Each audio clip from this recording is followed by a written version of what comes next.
Oh, hey. You know, so many people were so eager to leave 2020 behind because 2021 was going to be so much better? Yeah, about that.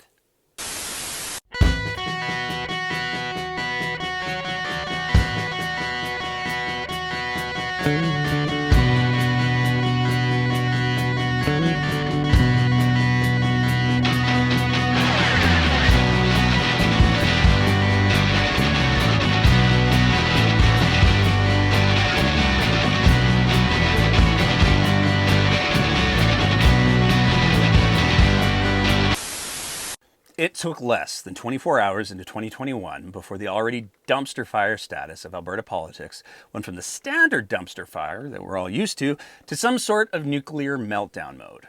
And it's moved fast since then. So what's happened?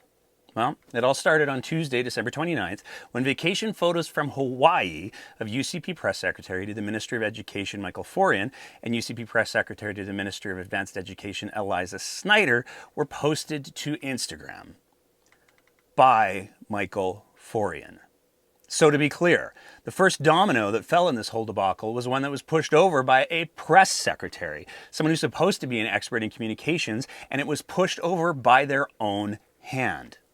This wasn't clever sleuthing. This was a UCP press secretary who didn't see anything wrong with living their best life on vacation, while Albertans have spent the holidays following the government restrictions and advisories to not travel, to avoid unnecessary travel, particularly international travel. This was arrogance, entitlement, and raw indifference to what Albertans have been dealing with for the better part of a year. And it was just the start. Over the last week, Albertans learned that it wasn't just two senior staffers who completely disregarded not only the recommendations that their own government produced, but worse, the sacrifices and loss that Albertans have made over the last year. And those sacrifices are real. We're talking about Albertans who have not only had to deal with economic hardship, we're talking about Albertans who have missed weddings and birthdays, and most tragically, funerals. We're talking about Albertans who have had to say goodbye to loved ones through video conferencing. And we're talking about over 1,100 Albertans who have died. But apparently, the weight of those sacrifices and loss was lost on a government that doesn't seem to care. Because it wasn't just two staffers. It was multiple MLAs and a minister of the Crown. UCP MLA for Lesser Slave Lake, Pat Rain, also apparently lacked the foresight to realize how unbelievably disrespectful it would be to post boastful pictures of his tropical vacation because he posted this picture to Facebook of his trip to Mexico. His rationale? That he took a previously planned family trip following a busy legislative session. Jason Steffen, UCP MLA for Red Deer South, traveled to Arizona, apparently attempting to justify the trip by saying that he had bought the tickets in October. Those return policies, they never give you your money back, just credits, am I right? Kenney, MLA for Fort McMurray Ward Buffalo, apparently traveled to Mexico, and the UCP claimed to have lost track of him. Calgary Klein MLA, Jeremy Nixon, was also in Hawaii, which as things continued to unfold became a bit of a theme. Tanya Furr, who was recently shuffled out of the role of Minister of Municipal Affairs for, let's go with reasons, spent part of the holidays in Las Vegas. Apparently, everything that happens in Vegas doesn't stay there anymore. UCP MLA and Minister of Municipal Affairs Tracy Allard was found to have left Canada for Hawaii as well, which she later attempted to justify by saying that she was just trying to honor a 17-year tradition of family travel to Hawaii. Must be nice to have a 17-year family travel to Hawaii. Sonia Savage was also found to have left the province during the holidays to BC to go check on her house in BC, which was not only against Alberta's advisory, but also against BC's restrictions and advisories. Isn't it weird how vacation home checkups happen right around the holidays? And those are only the ones that we know about as of this taping.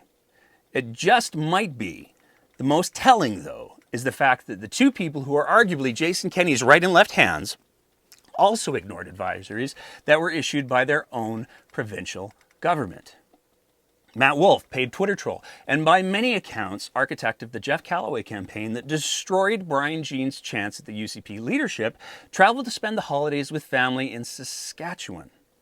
But perhaps the most damning was Jason Kenney's Chief of Staff, Jamie Huckabee, who traveled to England despite the fact that the UK has desperately been trying to control a variant of COVID that was first discovered in September. Worse, when travel restrictions from England were put in place by the Canadian government, it seems that Huckabee avoided those by returning to Canada through the US. And these are just the high-profile cases that have been identified so far.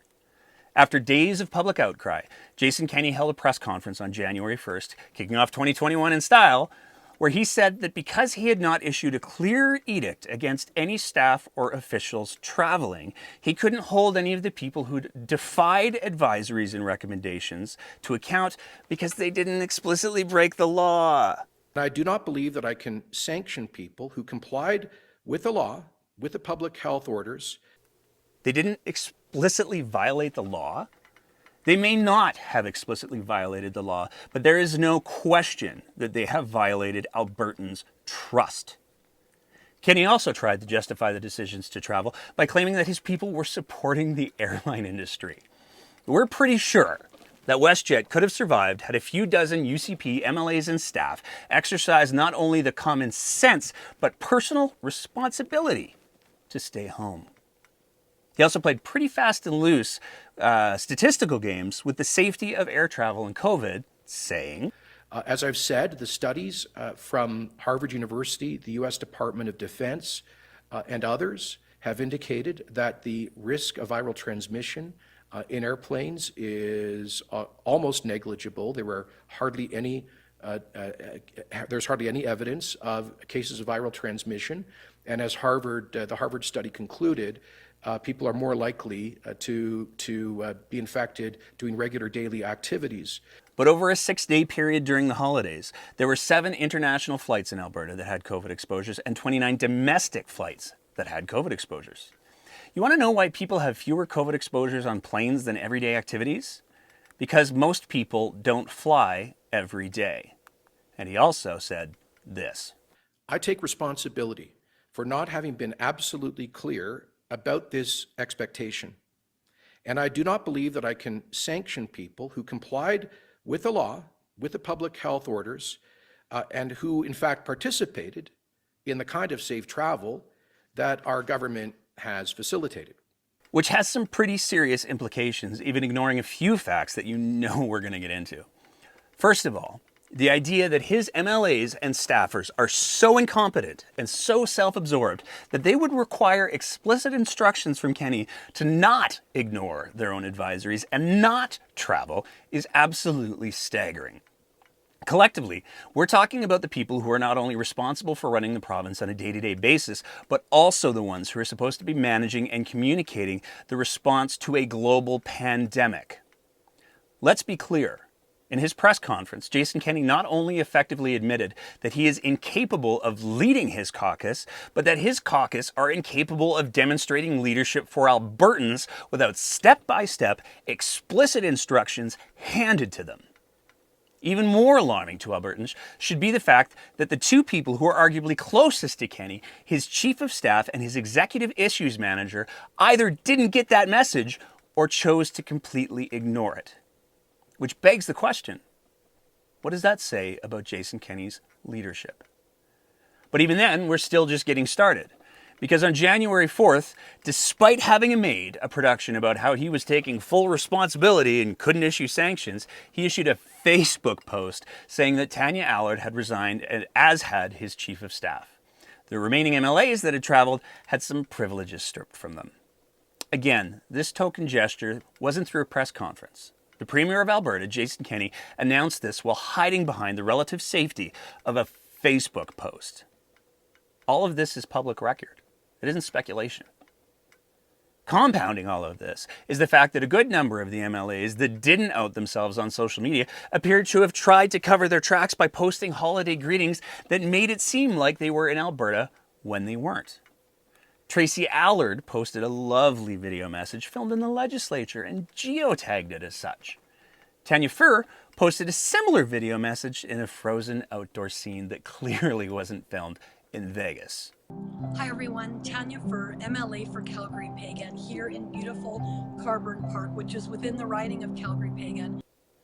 So on the face of publicly available information, Jason Kenney can't control his cabinet or staff. They don't care about the impact COVID has had on Albertans. And while it appears that some of them were so self-absorbed that they posted photos bragging, others apparently tried to cover it up. And it would be nice if that was the end of it, but as they say, wait, there's more. Because the picture that Jason Kenney painted about how our province found ourselves in this situation, again during a pandemic, was just as misleading as the posts from MLAs painting a picture that they were in Alberta. Because there's more important details. First of all, while Jason Kenney said, And here I take responsibility for not having clearly set out or communicated a policy against international travel for senior decision makers in government. I should have done so. To be blunt, I'm not in the habit of tracking or regulating what the people who work for me do on their personal time. that's not true on a variety of levels. Jason Kenney is a renowned micromanager. He has a reputation for letting no detail go unnoticed. So with just that in mind, it's inconceivable that he would be unaware. But even if you do want to buy his folksy dad routine and ignore a reputation that has been established by Kenney over years of elected roles in government, you just can't. Multiple people who have been in government in high-ranking roles have come forward and confirmed that the bureaucracy of the legislature ensures that anytime MLAs or ministers travel, that time is not only approved by the office of the Premier, but also that there are requirements that people are delegated to fill their roles. Don't believe it? Here's the letter from Tracy Allard to Jason Kenney announcing that she would be taking personal time. It's addressed to his office. And when international travel is involved for ministers, there are strict security protocols that are followed to not only ensure that they are safe, but any equipment and data that travels with them is. And we know that Tracy Allard was working in Hawaii because Jason Kenney told us so. I should be clear that while away, Minister Allard continued to work on her important responsibilities. I was on calls and participated in virtual cabinet committee meetings in recent days in which she was an active participant. So we know that Jason Kenney had to know that his ministers and MLAs were off and traveling. But what about the staff? Well, Matt Wolf and Jamie Huckabee report to Jason Kenney. It is literally impossible that his chief of staff and his executive issues manager would be able to get time off to travel without Kenney knowing where and when they were traveling. So we're left in a place where the only reasonable conclusion is that Jason Kenney knew that these people, and potentially more that we haven't found out about yet, were traveling, and when they were caught, again, because of their own self-importance, Jason Kenney stood up in front of Albertans and lied, knowing the sacrifices that so many have made. Many people have said that one of Jason Kenney's goals is to bring Republican-style politics to Alberta. Well, one of the biggest criticisms of the Republicans in the U.S. is their willingness to sacrifice every moral and ethical principle in order to hold power. We've seen that with the way that a lot of them have reacted to Donald Trump's horrifying behavior time and time again. We are seeing that same need to hold on to power, regardless of what is morally or ethically right, from Jason Kenney and the UCP. In a politician's career, if they're extremely lucky, they're presented with the opportunity to demonstrate real leadership and real integrity when it's needed most. Jason Kenney not only had that opportunity and completely squandered it, but he utterly failed one of the most important tests of leadership in his entire career. So what are the effects of this? Jason Kenney has now painted himself into a corner where he's now told Albertans that unless it is explicitly written in a public health order, Albertans get to decide for themselves what is essential travel. It comes right down to this, that the advisory of what is essential is a subjective standard. People are determining that themselves. They are, if they're going to the United States, they are presumably affirming to U.S. Border agents that the reasons for their travel are essential. The bottom line is this, we have advisory language, but then we have public health orders with binding legal force. And that is profoundly dangerous because Albertans are tired of COVID. There are a lot of people who just want to get back to normal. And we're at a point We were at a point before this debacle where many people were already deciding to simply do what they want, with many more on the fence. A fence that Jason Kenney has just pushed them off of. There are already countless reports of people saying that given the behavior of this government, they're going to do what they want because the Jason Kenney UCP get to. Jason Kenney's selfish and reckless handling of this situation has completely undermined the authority of advisories, and this comes at a time where we're heading into what many agree is one of the most dangerous times for further spread of COVID. With an already faltering COVID response before this kind of gross incompetence does not create an environment where companies and people want to invest. International media is covering how badly this has been handled, and this only further underscores the fact that Jason Kenney and the UCP make up the rules as they go, and then they choose which ones they want to follow. This is not how we get Alberta back on its feet. If you really want to know how bad the situation is, it boils down to this. We are living at a time in Alberta politics where the rebel media and the NDP are on the same page. But worst of all, the actions of Jason Kenney, his MLAs, and his staff have completely denigrated the sacrifices so many Albertans have made, and they have completely disrespected not only the lives that have been lost, but also the families that have lost loved ones. They have made it clear through their actions that the sacrifices and suffering that so many Albertans have endured is largely meaningless to them. Healthcare workers across the province have worked themselves to the point of exhaustion and past it to try to not only save lives, but to simply provide comfort to the dying and the lonely. Families have sacrificed traditions, events, and so much more. But this is where we are. As a province, we have to show these self-centered, entitled power seekers what Albertans are really made of and who we really are. Because unless we want to continue to lose loved ones and miss the events that mean so much to so many of us, we need to knuckle up and we need to do the right thing for ourselves and each other.